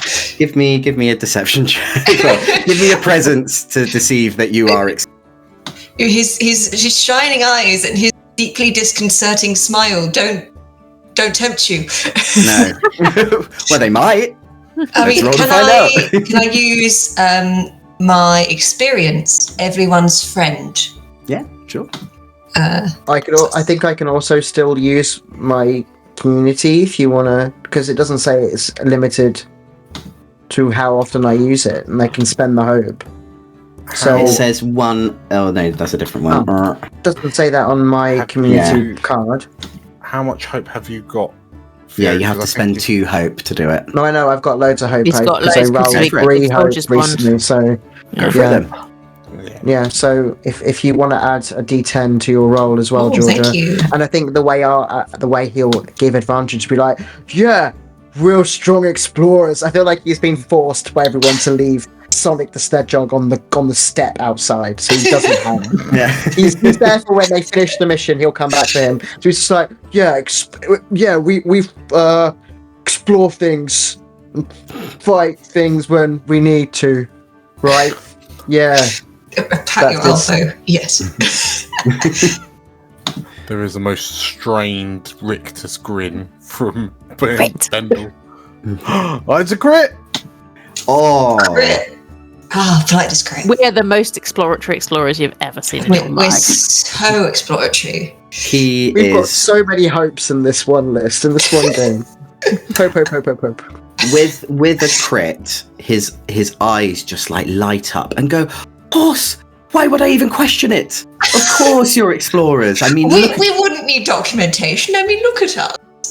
Of course. Like you look so honest and adventurous and noble. Of course, how could I question? Please forgive me. And he rises from the table where he was sitting at dinner. He says, please come this way, and I will introduce you to someone who will be able to tell you about everything and how to enter the temple. You must be here. Of course, you're here. Here for the temple. You're here to find the artifacts that are in the temple. Surely. Yes, of course. Amazing. Oh, I knew that the Archmages would bring their best explorers for us. This is truly an exciting time for us. He leads you over to like this closed door, and he leads you into this study. And he says, dearest, the explorers are here. You must talk to them right away. This is obviously none of my business. I will leave you to it, and I'm sure my darling fiance will tell me afterwards of how you've got on. Good luck. And he gives a thumbs up, and he sort of closes the door. So the 4 of you enter sort of brightly lit room with flowers sort of like scattered all over, sort of like around, like they're almost naturally grown but so much perfectly in place. As Bendel and Thud, you've not been introduced to this person before yet, but Corti and Threnzy, you know very well that this is the dragon scent that you met earlier on in at the shrine. And she's just like, oh my goodness, you didn't tell me you were explorers. At least I know you're not explorers. And she gives sort of like a click of her sort of clawed hand. And you notice this sort of like this flowing sort of blonde sort of platinum greyish blonde hair sort of almost go straight and sort of waft even more. Her clothes have this sort of like beautifully flowery sort of like, no, not naked. Tear away. The sort of very billowing sort of flowy sort of blouse that she was wearing hinges into her as it turns black, and a gaping sort of V-neck that doesn't give a lot to the imagination. She this sort of choker of silver goes around her neck, and this high backed collar, black and purple, sort of appears behind her. I've also got a picture of this. Do you want to see it? Yes.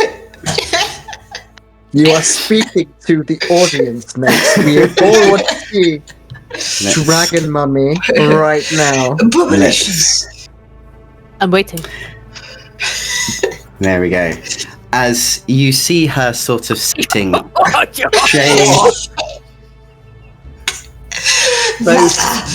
the sides of the dress have silted over her rather thick thighs, cross-legged, sort of delicately sort of like lounging her the chaise lounge in the study. The lights go dark. Candles sort of light up as she sort of looks at you.